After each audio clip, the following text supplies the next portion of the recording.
नारद जी के पूछने पर ब्रह्मा जी बोले, मुने, हमें पूर्वोक्त आदेश देकर जब महादेव जी अंतर ध्यान हो गए, तब मैं उनकी आज्ञा का पालन करने के लिए ध्यान मग्न हो कर्तव्य का विचार करने लगा।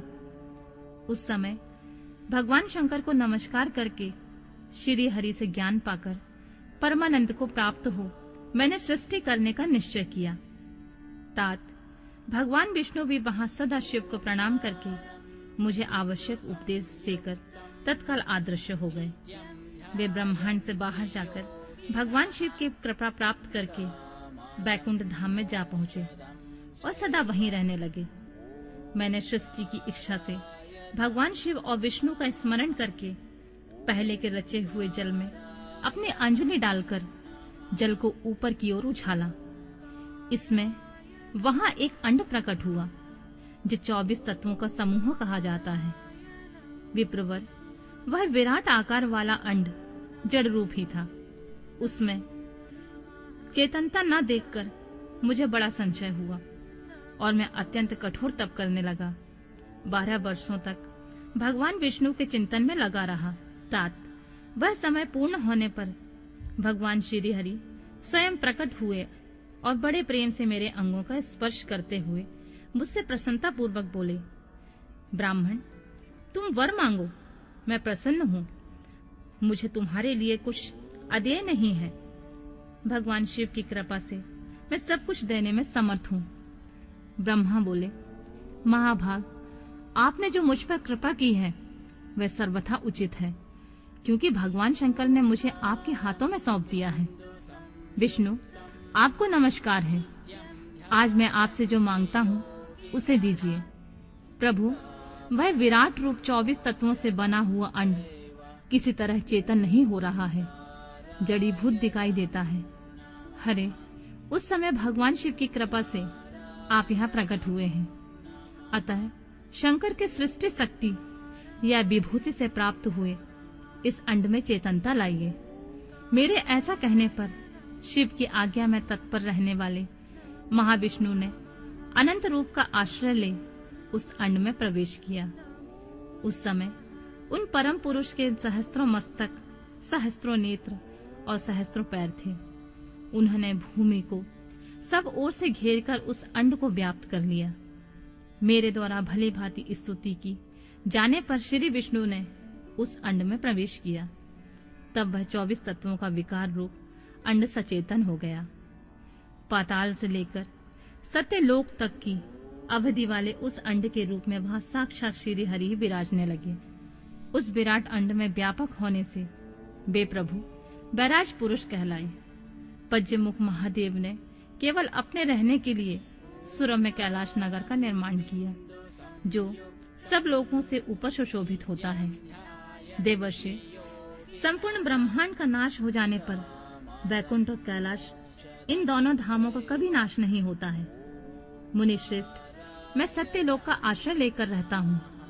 तात महादेव जी की आज्ञा से मुझ में सृष्टि रचने की इच्छा उत्पन्न हुई है। बेटा, जब मैं सृष्टि की इच्छा से चिंतन करने लगा, उस समय पहले मुझ में अनजान में ही पाप पूर्ण तमोगुणी सृष्टि का प्रादुर्भाव हुआ, जिसे अविद्या पज्जक अथवा पज्ज परवा अविद्या कहते हैं। तत्पश्चात प्रसन्नचित होकर शंभु की आज्ञा से मैं पुनः अनासक्त भाव से सृष्टि का चिंतन करने लगा।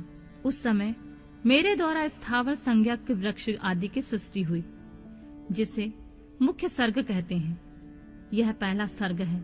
उसे देखकर तथा अपने लिए पुरुषार्थ का साधक नहीं है, यह जानकर सृष्टि की इच्छा रखने वाले मुझ ब्रह्मा से दूसरा सर्ग प्रकट हुआ, जो दुख से भरा हुआ है। उसका नाम है तिर्यक स्त्रोता। जो सर्ग भी पुरुषार्थ का साधक नहीं है, उसे भी पुरुषार्थ साधन की शक्ति से रहित जान जब मैं पुनः सृष्टि का चिंतन करने लगा, तब मुझसे शीघ्र ही तीसरे सात्विक सर्ग का प्रादुर्भाव हुआ, जिसे ऊर्ध्व स्त्रोता कहते हैं। यह वेद सर्ग के नाम से विख्यात हुआ। वेद सर्ग सत्यवादी तथा अत्यंत सुखदायक है। उसे भी पुरुषार्थ साधन की रुचि एवं अधिकार से रहित मानकर मैंने अन्य सर्ग के लिए अपने स्वामी श्री शिव का चिंतन आरंभ किया। तब भगवान शंकर की आज्ञा से एक रजोगुणी सृष्टि का प्रादुर्भाव हुआ, जिसे अवाक्य श्रोता कहते हैं। इस स्वर्ग के प्राणी मनुष्य हैं, जो पुरुषार्थ साधन के उच्च अधिकारी हैं। तदंतर महादेव जी की आज्ञा से भूत आदि की सृष्टि हुई। इस तरह मैंने 5 तरह के वैकृत सृष्टि का वर्णन किया है। इसके सिवा 3 प्राकृत स्वर्ग भी कहे गए हैं, जो मुझ ब्रह्मा के सानिध्य के प्रकृति से प्रकट हुए हैं। इनमें पहला महातत्व का स्वर्ग है, दूसरा सूक्ष्म भूतों अर्थात तन्मात्राओं का स्वर्ग है, और तीसरा वैकारिक स्वर्ग कहलाता है। इस तरह ये 3 प्राकृत स्वर्ग हैं। प्राकृत और वैकृत दोनों प्रकार के स्वर्गों को मिलाने से 8 स्वर्ग होते हैं। इनके सिवा नामक कौमार स्वर्ग है, जो प्राकृत और वैकृत भी है।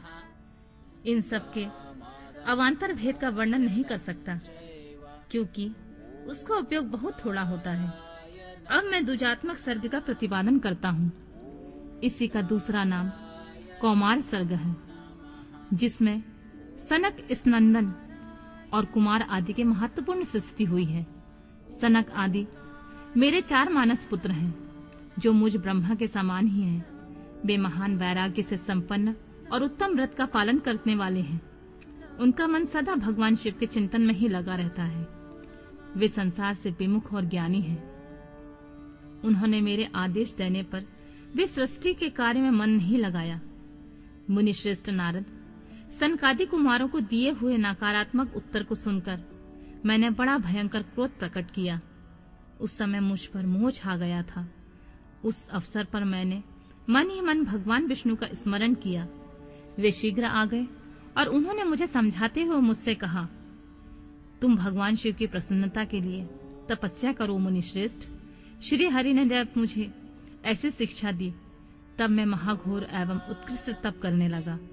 सृष्टि के लिए तपस्या करते मेरी दोनों भौएं और नासिका के मध्य भाग में, जो उनका अपना ही अभिमुक्त स्थान था, महेश्वर की 3 मूर्तियों में अन्यतम पूर्वांश, सर्वेश्वर और दया सागर भगवान शिव का अर्धनारीश्वर रूप में प्रकट हुए, जो जन्म से रहित तेज की राशि सर्वज्ञ है। उन नील लोलित नामधारी साक्षात उमा बल्लभ शंकर के सामने देखकर बड़ी भक्ति से मस्तक झुकाकर उनकी स्तुति करके मैं बड़ा प्रसन्न हुआ। उन देव देवेश्वर से बोला, प्रभु आप भांति भांति के जीवों की सृष्टि कीजिए। मेरी यह बात सुनकर उन देवाधिदेव महेश्वर रुद्र ने अपने ही समान बहुत से रुद्र गणों की सृष्टि की। तब मैंने स्वामी महेश्वर महारुद्र से कहा, देव आप ऐसे ही जीवों की युक्त हो।